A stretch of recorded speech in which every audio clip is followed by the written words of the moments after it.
Captain Lee Hyun gripped the metal railing of the bridge as he watched the stars bend and twist outside the viewport. The diplomatic vessel New Seoul shuddered as it dropped out of hyperspace. Behind them, two other Earthships emerged from the brilliant flash of light. The Busan and Incheon took their positions in perfect formation. "Captain, we have arrived at the coordinates," announced Navigator Osei from her station. Her voice carried a mix of excitement and nervousness. This was the moment humanity had dreamed of for centuries. Hyun nodded slowly. "Signal the other ships. Tell them to maintain distance and follow our lead." He turned to face his crew. 23 men and women from Earth, representing their entire species in this historic moment. "Remember everyone, we are here as friends. No sudden movements, no aggressive actions." Communications Officer Park Jin adjusted his headset and looked up. "Captain, I am detecting massive energy signatures ahead. Something big is coming through hyperspace." The view screen flickered too. Life as massive alien ships materialized before them. The vessels were unlike anything human engineers had imagined. Dark metal surfaces covered in strange symbols stretched 4 kilometers. Weapon ports lined their hulls like angry eyes. Hyun counted at least 50 ships, each one larger than Earth's biggest space stations. "My God," whispered Commander Kim Soo, standing beside the captain's chair. "They are enormous." Park Jin pressed his earpiece closer. "Captain, incoming transmission. They are using our own communication frequencies somehow." "Put it through," Hyun ordered, straightening his uniform. This was it. First contact with an alien civilization. The alien voice that filled the bridge was cold and mechanical. It spoke perfect English, though with strange pauses between words. "Primitive species will submit to hegemony authority. Your worlds will serve as resource colonies. Comply or be destroyed." The bridge fell silent. Hyun felt his stomach drop. This was not how first contact was supposed to happen. He had studied every scenario, every possibility, but never this. "Captain," Park Jin said quietly, "they are requesting we power down all systems and prepare for boarding." "We do not have any weapons to power down," Kim Soo muttered. "These are diplomatic ships." Hyun activated the communication system with shaking hands. He had rehearsed this speech 1,000 times, but never under these circumstances. "This is Captain Lee Hyun of the United Earth Diplomatic Corps. We come in peace to establish friendship between our peoples. We seek trade, knowledge, exchange, and mutual cooperation." The response came immediately. "You will comply or be destroyed. This is your final warning." Captain Engineer Choi Min called from the engine room through the intercom. "I am detecting weapon locks on all 3 ships. They are targeting us." Hyun looked around the bridge at his crew. These people had volunteered for this mission knowing they might never return home. They had families, dreams, futures waiting for them on Earth. They had come 60 light years through unknown space to shake hands with aliens, and instead found themselves staring down the barrels of alien weapons. "This is Captain Lee," he broadcast on all frequencies. "We are unarmed diplomatic vessels. We have no military capability. We came here only to talk." The alien fleet opened fire. The first salvo of energy beams struck the Busan. The ship simply disappeared in a ball of white light. No explosion, no debris, just gone. One moment Captain Park's ship was there, the next moment empty space. Evasive maneuvers. Hyun shouted, but it was too late. The Incheon lasted longer. Captain Yoon tried to retreat, but the alien weapons reached across space faster than his ship could move. The vessel broke apart in 3 pieces, atmosphere venting into space like blood from a wound. "Jump drive now," Hyun ordered. "Get us out of here." Choi Min's voice crackled through the intercom. "Captain, jump drive needs 2 minutes to charge. We do not have 2 minutes." Alien energy beams struck the New Seoul's shields. The lights flickered and sparks flew from control panels. The ship shook like a toy in an earthquake. Hull breach on deck 4. Someone screamed. Life support failing. In sections 7 through 12. Heian grabbed the ship's communication system. If they were going to die, Earth had to know what happened here. Command, this is Captain Lee. Heian, emergency message. First contact has failed. The aliens calling themselves the Hegemony attacked without warning. They destroyed the boost, and in Chen. They demanded our surrender and colonization of Earth. We came in peace, but they chose war. Another massive impact rocked the ship. The view screen cracked and went dark. Jump drive ready. Choi Min announced. Jump now. The new soul disappeared into hyperspace. Just as the final alien energy beam passed through the space where they had been floating. In the silence that followed, the alien fleet scanned for debris, but found none. Heian collapsed into his captain's chair as the stars streaked past the windows.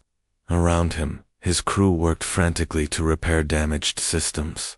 23 people were returning home with the worst news in human history. Captain, Park Jin said quietly, "What do we tell them?" Heian stared at the stars rushing past. Somewhere behind them, 2 ships full of good people were gone forever. Somewhere ahead, Earth waited for news of humanity's first contact with alien life. "We tell them the truth," he said finally. "We tried. Diplomacy. Now it is up to them." Defense Minister Han Bo walked slowly to the front of the Great Assembly Hall. Behind him, the largest screen ever built displayed the final moments of the Busan and Inkton. 200 world leaders sat in complete silence as they watched human ships disappear in flashes of alien fire. Han Bo had not slept in 3 days. His uniform was wrinkled, and his eyes were red, but his voice was strong when he spoke. "Fellow representatives of Earth, you have seen the evidence. The hegemony gave our diplomats no chance to speak, no opportunity to explain, no time to retreat. They simply destroyed them." The footage played again. The alien ships appearing like dark shadows against the stars. The brief communication, demanding surrender. Then the terrible light that erased 47 good people from existence. "They told us to submit or die," Han Bo continued. "They called us insects. They said our worlds would become their colonies, and our people would become their slaves." He paused and looked around the room. "They gave us no choice." President Yoon So stood from her chair at the center of the assembly. She was a small woman, but her voice filled the enormous room.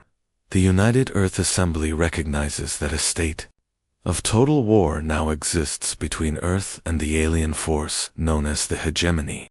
She raised her gavel high above her head. "Minister Han, you now have access to every resource on this planet.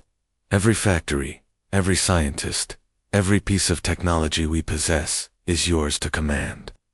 The gavel came down with a sharp crack that echoed through the hall. Within 1 hour, emergency sirens wailed across every continent.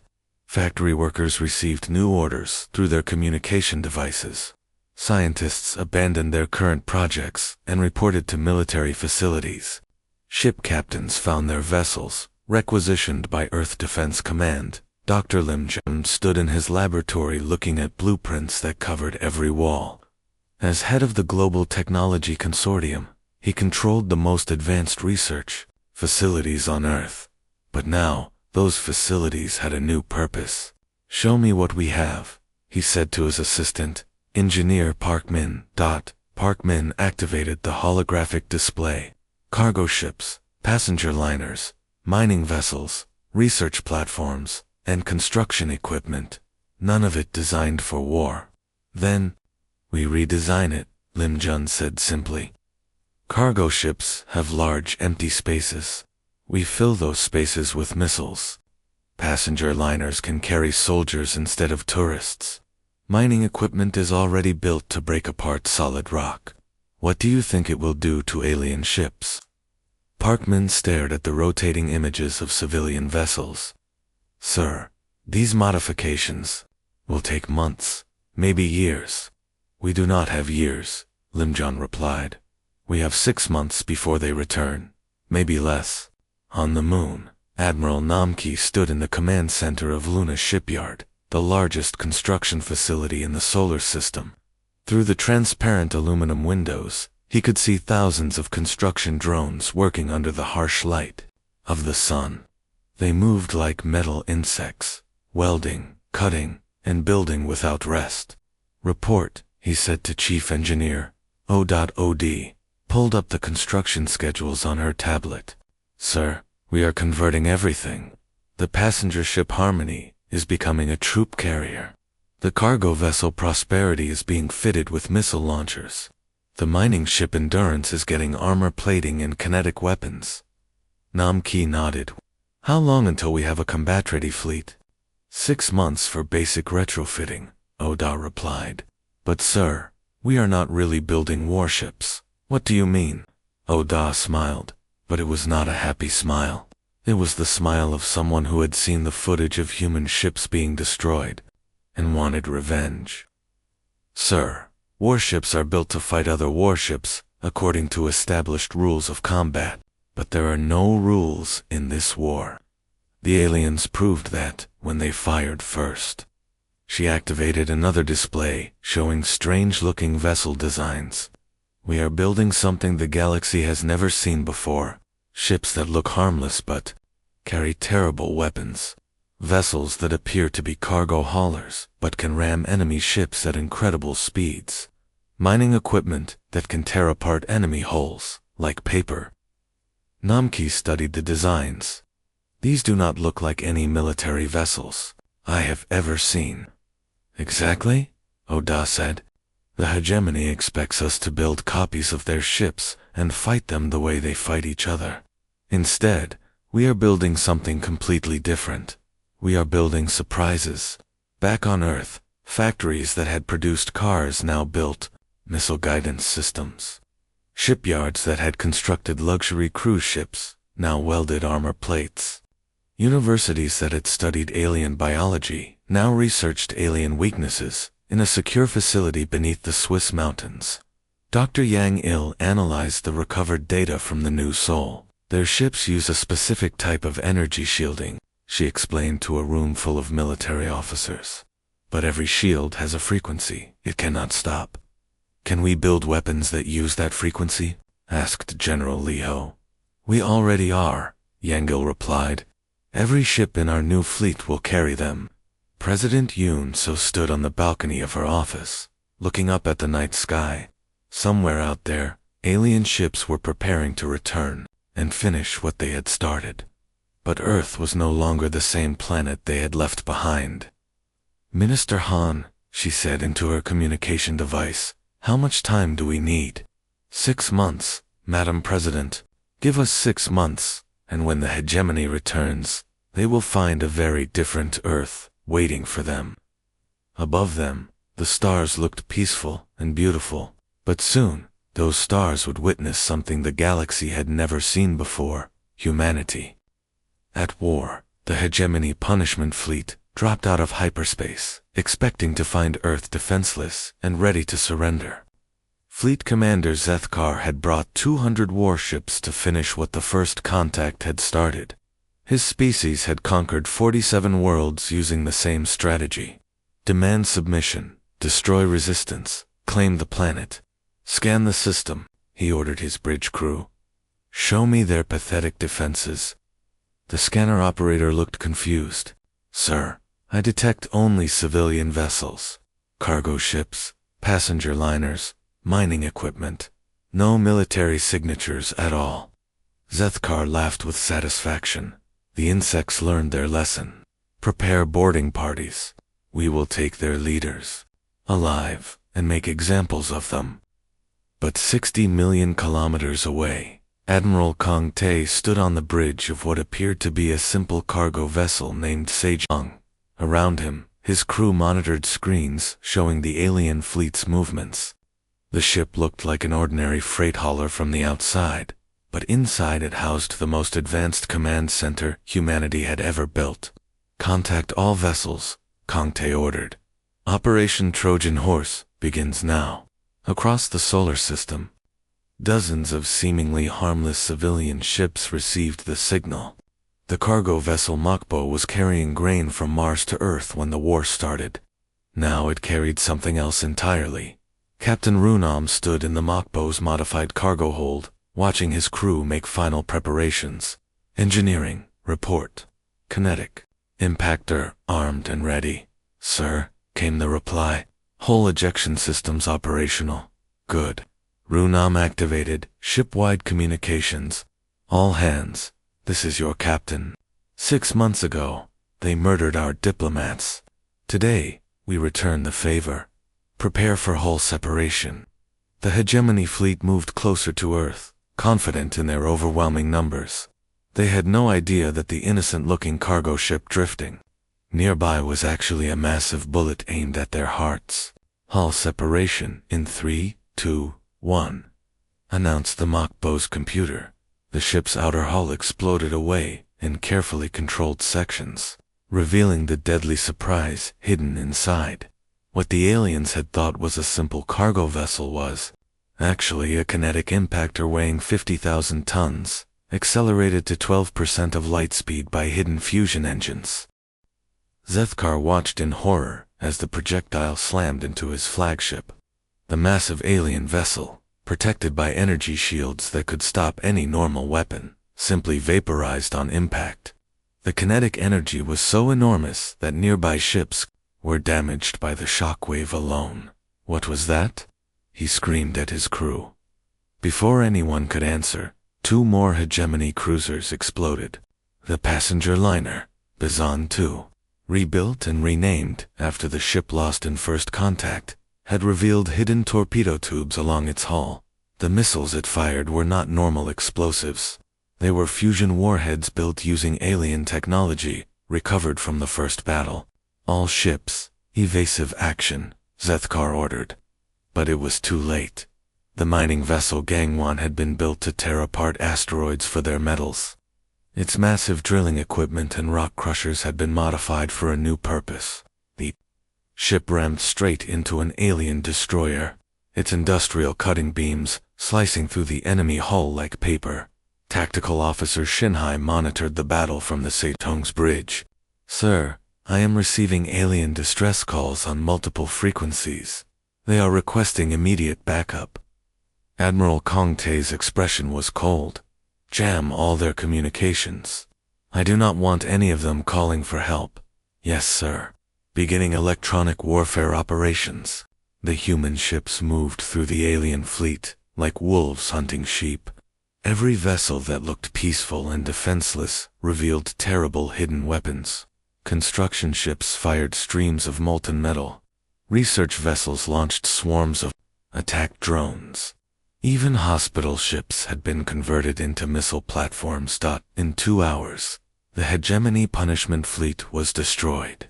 Of 200 alien warships, only scattered debris remained floating in space. Begin salvage operations, Kong Tae ordered. I want every piece of alien technology recovered and analyzed. Within days, human engineering teams were dissecting captured alien equipment in secret facilities across the solar system. Dr. Yang Il led the effort to understand how their technology worked. Their computer systems are far more advanced than ours, she explained to the research team. They use quantum entanglement for data processing. Every ship in their fleet is connected to every other ship through quantum links. Programmer Bay. One looked up from his analysis station. Doctor, if we can access one ship's computer, can we access all of them? Yang Il smiled. Exactly. Their greatest strength is also their greatest weakness. Within a week, Baywan had created a computer virus designed to infiltrate alien quantum networks. This will shut down everything, he explained to Minister Han during a secure video conference. Life support, navigation, weapons, communications, everything. Minister Han's face was grim. Are you certain it will work? Yes, sir. Once we upload this to any hegemony ship, it will spread through their entire fleet instantly. Then do it, Han ordered. No prisoners. No mercy. They chose this war when they fired on our diplomats. Baywan activated the upload sequence. Across space, alien ships that had survived the first battle suddenly went dark. Their crews died as life support failed. Their weapons went offline. Their engines stopped working. The message was clear. Earth had evolved from victim to predator in 6 short months. The galaxy was about to learn that humans did not simply fight wars. They won them, Captain. Runam crouched behind a fallen alien structure, watching the purple sky of Kepler-Forford to be burned with the light of orbital bombardment. 6 months had passed since Earth's counterattack began, and now human forces were deep in hegemony territory, hunting their enemies on their own worlds. Team 2, report, he whispered into his communication device. Charges planted on the defense platform, Captain, came Sergeant Mooney's voice. Ready for detonation on your command. Drunam looked through his scope at the alien settlement. Below, the buildings were strange, made of some crystalline material that reflected light in odd ways. Hegemony civilians moved through the streets, unaware that death was coming for them from the stars. What is our mission again, sir? Asked Private Kimdu, the youngest member of the strike team. We are not here to occupy this world, Drunam explained patiently. We are not here to steal their resources or make them our slaves. We are here to send a message. What message is that, sir? Mooney asked, as she finished arming the explosive charges. Runam stood up and looked at the alien city one last time, that there is nowhere in the galaxy they can hide from us. The orbital defense platform exploded in a brilliant flash that lit up the alien sky like a second sun, without its protective shields. The colony was defenseless against the human warships, waiting in orbit above. 3 star systems away, Colonel Zhang Yu stood on the bridge of the attack ship Guangzhou, monitoring multiple battles happening across hegemony space. His ship was one of 50 human vessels conducting simultaneous strikes against alien worlds. Colonel, this is Strike Team Alpha, came a voice through the communications array. Rigel 7 colony destroyed. No survivors detected. Strike Team Beta reporting, said another voice. Wolf 359 outpost eliminated. All defensive structures neutralized. Strike Team Gamma here. Vega 4 mining facility destroyed. Alien fleet in system has been eliminated. Zhang Yu marked each successful mission on his tactical display. Red dots representing hegemony worlds winked out one by one as human forces completed their objectives.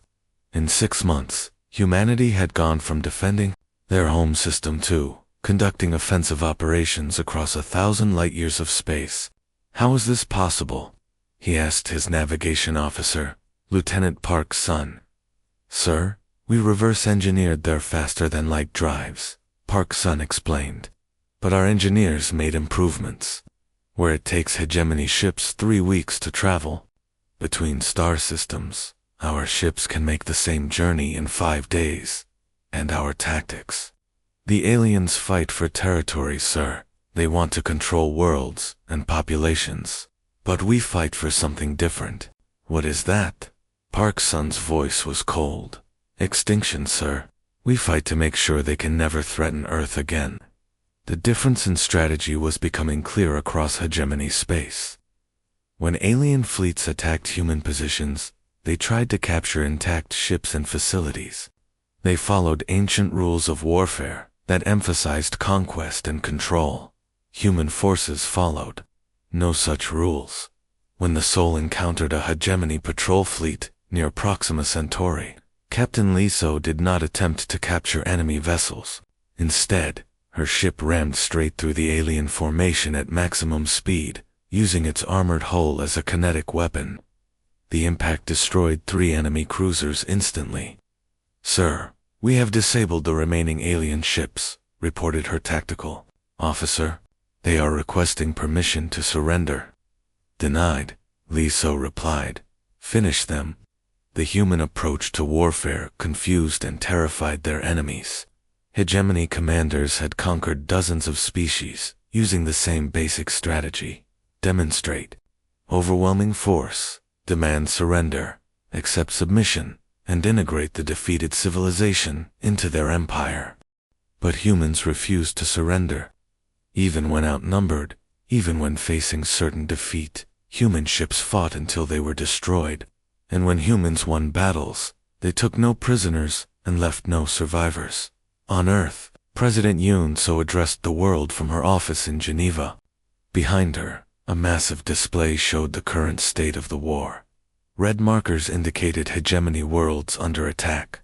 Green markers showed human victories. My fellow citizens, she began, 6 months ago, the hegemony demanded that we become their slaves. They told us our world would become their colony. They murdered our diplomats and threatened to exterminate our species. The display zoomed in to show burning alien cities and destroyed enemy fleets. Today, I can report that 17 hegemony worlds have been eliminated. Their military bases, orbital platforms, and colonial settlements no longer exist. Every world that supported the attack on our diplomatic mission has paid the price. She paused, looking directly into the camera. The aliens wanted to make us their slaves. Instead, we have made ourselves their nightmare. They thought we were insects too. Be crushed.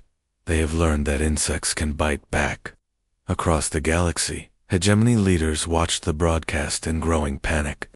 Their mighty empire, which had dominated this region of space for 1,000 years, was being systematically destroyed by a species they had dismissed as primitive. How do we stop them?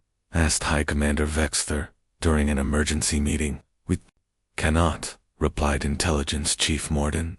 They move too fast, strike too hard, and show no mercy. They do not want to rule us. They want to erase us. Then we must negotiate. Sir, they refuse all communication attempts. They will not accept surrender. They do not take prisoners. Vexter stared at the tactical display showing human forces, advancing deeper into hegemony territory. What do they want? Revenge, sir? Complete and absolute revenge. In space, the hunting continued. Human ships appeared without warning, struck with overwhelming force, and disappeared before reinforcements could arrive. The hunters had become the hunted, and the galaxy would never be the same. High Commander Vexter stood in the command center of the hegemony homeworld, watching the largest fleet in galactic history assemble in space above him. 10,000 warships from every corner of their empire had answered the call. Ships that had conquered dozens of worlds now prepared for one final desperate mission.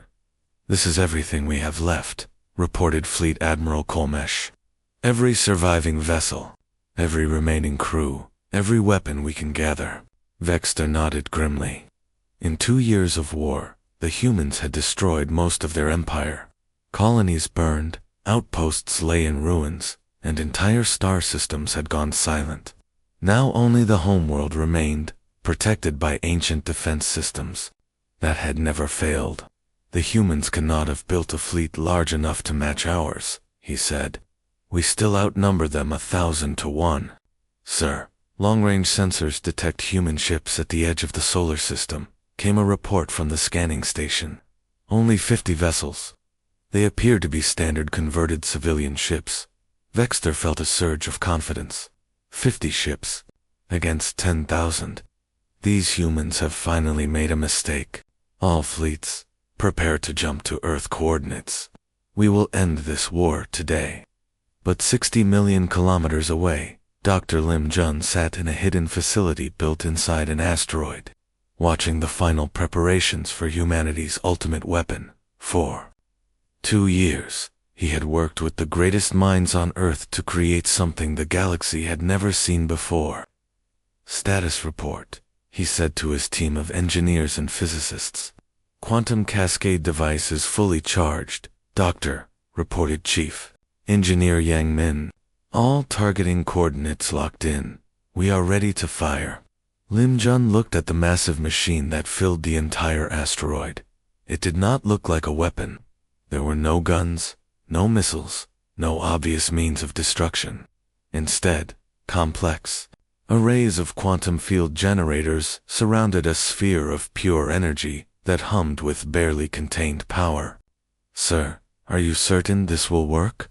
asked Dr. Parquet, his second in command. "The mathematics are perfect," Lim Jun replied. "We are not just firing at their fleet. We are firing through hyperspace itself, at every hegemony military installation in the galaxy. Every ship, every base, every weapon they have ever built." On Earth, Admiral Namki watched the final battle preparations from the Global Defense Command Center.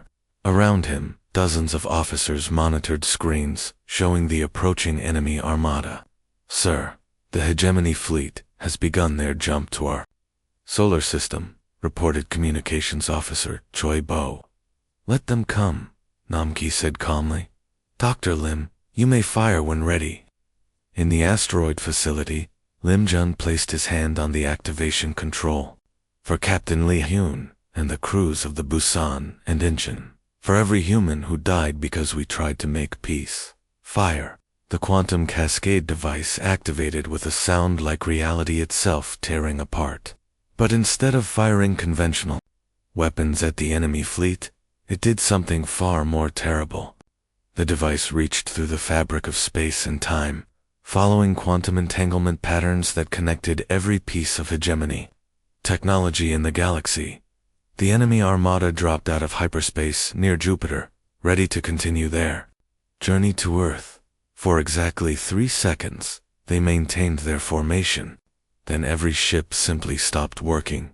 "What is happening?" Vexter demanded as his flagship went dark around him. "Sir, all systems are failing," came the panicked response. "Life support, navigation, weapons, everything is shutting down." Through the viewports, he could see the same thing happening to every ship in the massive fleet. 10,000 vessels drifted powerless in space, as their crews died from lack of oxygen. But the weapons' effects reached far beyond the solar system. On the hegemony homeworld, defense platforms that had protected the planet for 1,000 years suddenly went offline. Orbital weapons stopped responding to commands. Military bases across the surface lost power and communication.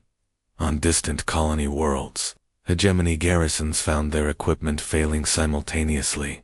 Weapons would not fire. Vehicles would not move. Even basic computers stopped working.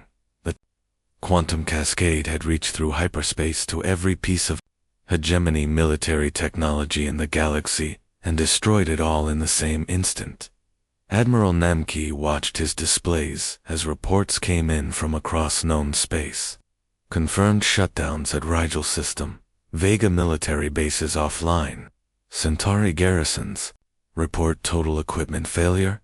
All targets, he asked. "All targets confirmed, sir. No hegemony military forces remain operational anywhere in the galaxy." President Yoon So stood before the camera in her office, knowing that her words would be broadcast to every civilization in known space.